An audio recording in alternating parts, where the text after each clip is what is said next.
Okay, so this time you've given us quite the challenge. Uh, really diving deep into Saregama. We're Saregama. talking about the oldest music label in India, Wow. over a century old. Yeah. And we're trying to figure out how they plan to not just survive, but like rule the streaming age. Right. We've got their financial reports calls from the last year spread out in front of us.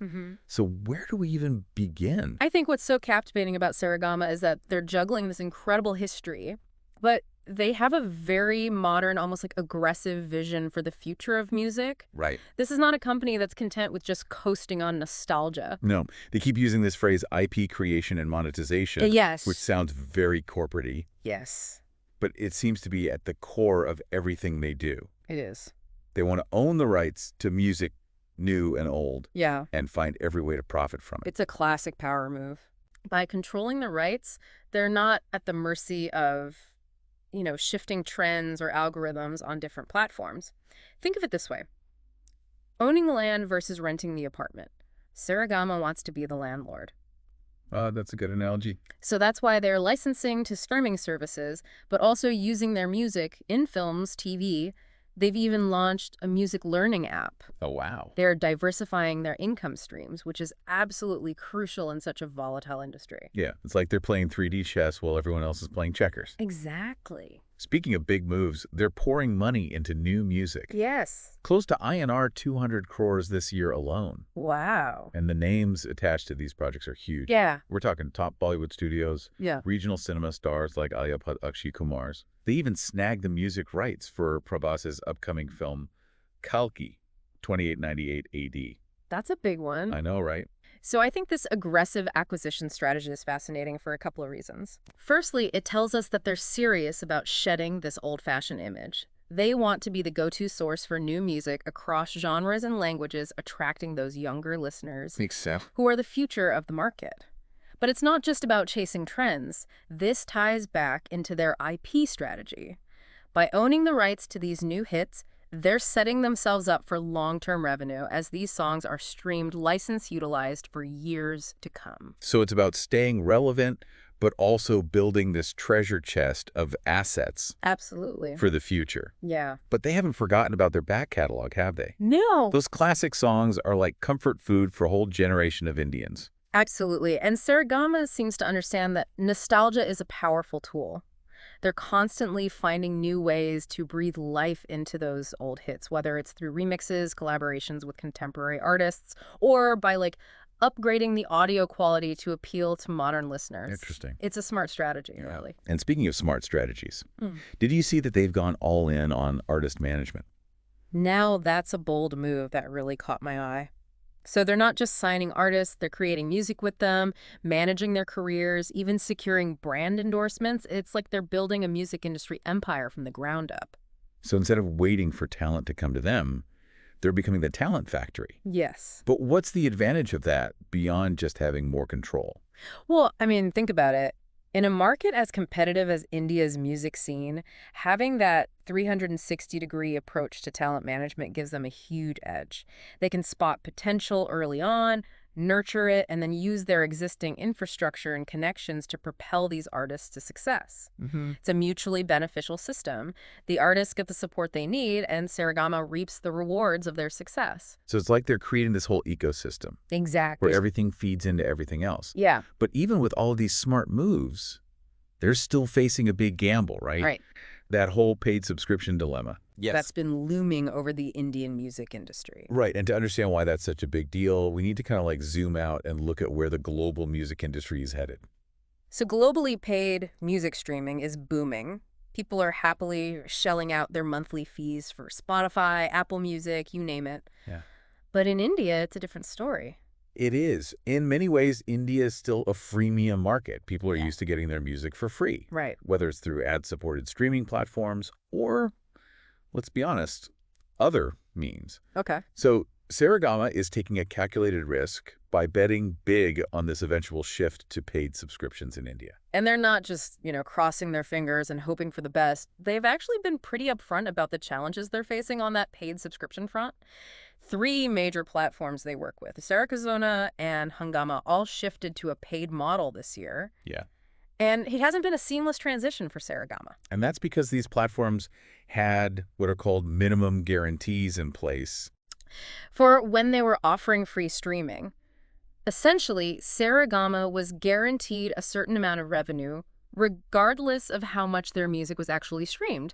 Now that those platforms have gone paid, those guarantees have disappeared. So instead of that steady stream of income, they're now at the mercy of how many people are actually willing to pay for music. Yeah. Which, ouch. That's gotta hurt. That's gotta hurt. Especially since the other big players like Spotify, Wink7 are all still holding on to their free models. Yeah, it's a tough spot to be in for sure. They're stuck in this awkward middle ground waiting for the rest of the market to catch up. Right. But here's what I find interesting. They're not panicking. Okay. They're not backpedaling on their paid subscription strategy. Because they're playing the long game. Exactly. They've already factored in the short-term revenue dip from those minimum guarantees disappearing. Right. Any revenue they generate now from paid subscriptions on those platforms is a bonus. And remember, they're seeing encouraging signs. The overall paid subscription market in India is growing, just not as quickly as some had hoped. So they're banking on that growth eventually accelerating, and they'll be in a prime position when it does. Right. It's like they're setting the table for a feast, even if not many guests are showing up just yet.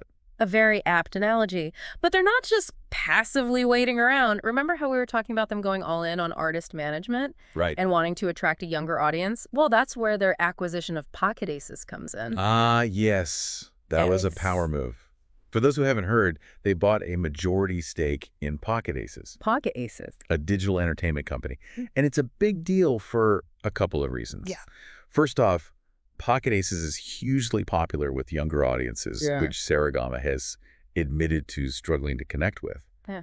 But more importantly, they brought a whole new set of skills to the table. Yes. Think short-form video content influencer marketing, understanding like the language of the internet. Right. Things Saregama hasn't traditionally been known for. And they have a massive Instagram following. Over 95 million. That's a whole lot of potential listeners right there. Exactly. And not just listeners, but potential paying listeners. Right. See, Pocket Aces gives Saregama a direct line to the very demographic that's most likely to embrace streaming and paid subscriptions. Okay. They can use this platform to promote their artists, release exclusive content, and build brand loyalty among a younger generation. So it's like they've acquired the secret sauce to unlock a whole new market. Precisely. And it's not just about the numbers. Okay. Pocket Aces also brings a certain coolness factor. Right. A finger on the pulse energy that a more traditional company like Saregama might struggle to cultivate on its own. Like they're adding a bit of spice to their image. Exactly. But let's talk brass tacks here. Okay. We've talked about strategy, but how is all of this actually translating into their bottom line? Well, remember, Rome wasn't built in a day. They're in the midst of a major transformation. These things take time to show results. Right. So while some areas are booming, others are still a work in progress. Give us the rundown. We're armed with our metaphorical calculators, ready to crunch some numbers. Excellent. Let's start by looking at their music licensing revenue, Okay. which has always been their bread and butter. Right. It's been a bit of a roller coaster ride for them in the last year. All right, financial deep dive it is. Let's do it. So after all this talk of big bets and long games, what's the financial picture actually look like for Saregama right now? Well, the financials are kind of like a snapshot in time, showing us where they stand as they navigate this massive transformation. Right.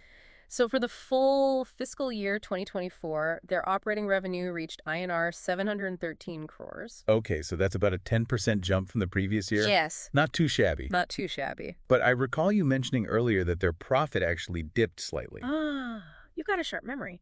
So yes, their profit before tax landed at INR 252 crores. Okay. And this is where it gets really interesting because this dip isn't necessarily a bad thing. Wait, a dip in profit isn't a bad thing? It's not always. Explain yourself. Okay, think of it like this. Imagine you're renovating a house. You're ripping out old fixtures, putting in new ones, maybe even adding an extension. All of that costs money up front. Right. And your bank account might look a little worse for wear in the short term. But the end result is hopefully a much nicer, more valuable house. Precisely. And that's exactly what Saregama is doing right now. Okay. They're investing heavily in their future. Right. And those investments are impacting their profitability in the short term. Makes sense. Remember that INR 200 crores they've pumped into new music? Yeah. That's a significant chunk of change. It is. And it will take time for those new releases to generate returns. So it's like they're planting seeds now, hoping for a bountiful harvest later. You got it. And they're not just throwing money around willy-nilly. Okay. They've been strategic about raising capital, Right. both through that qualified institutional placement back in 2023 and by reinvesting their own profits. So they're putting their skin in the game, which always inspires confidence. Absolutely. But let's be honest, investors are a notoriously impatient bunch. How long can Saregama realistically expect them to wait for these investments to really pay off? So they've been pretty transparent about that. They've said that it might take 18 to 24 months Okay. for those investments to really start moving the needle Okay. on profitability. That's a pretty reasonable time frame, especially considering the scale of what they're trying to achieve. But what about the longer term? What kind of growth are they projecting once these investments start bearing fruit? They're aiming for an overall revenue growth rate, excluding their Carvon business, of around 25–26% per year. Wow, that's ambitious. But honestly, after everything we've discussed, it doesn't seem entirely unrealistic. They're clearly playing to win here. Yeah, and they're not afraid to be bold, but ambition alone doesn't guarantee success. There are always risks involved, especially in a fast-paced industry like entertainment. For sure. So what are some of the potential roadblocks that could throw Saregama off course? One of the biggest challenges they face is the constantly evolving media landscape. Consumer habits are changing rapidly. New technologies are emerging all the time. Competition is fierce. They need to be agile. They need to be adaptable Right. to stay ahead of the curve. It's like they're running a marathon on a constantly shifting track. A very apt analogy. They also need to be careful not to spread themselves too thin. They've got a lot of irons in the fire right now. Right. It's crucial that they maintain focus and execute their strategy effectively across all their different ventures. So focus and adaptability are key. Very important. What else should we be keeping an eye on as Saregama's story unfolds? Well, I think keep a close watch on how this whole paid music streaming landscape evolves in India. If they can successfully navigate this transition and really convince Indian consumers that paying for music is worth it, it could be a game changer for their business. It would validate their entire strategy. Exactly. Also pay attention to how they integrate Pocket Aces and their artist management division into their overall operations. Okay. If they can leverage those assets effectively, it could give them a really significant competitive advantage. So much to watch, Yeah. so much to see unfold. This has been an incredible deep dive. Any final thoughts you want to leave our listeners with? I think Saregama's story is a powerful reminder that even the oldest companies can reinvent themselves Yeah. and thrive in the digital age. It's all about embracing change, being willing to take risks, and never underestimating the power of a good song. This has been The Deep Dive, and we'll see you next time for another fascinating exploration.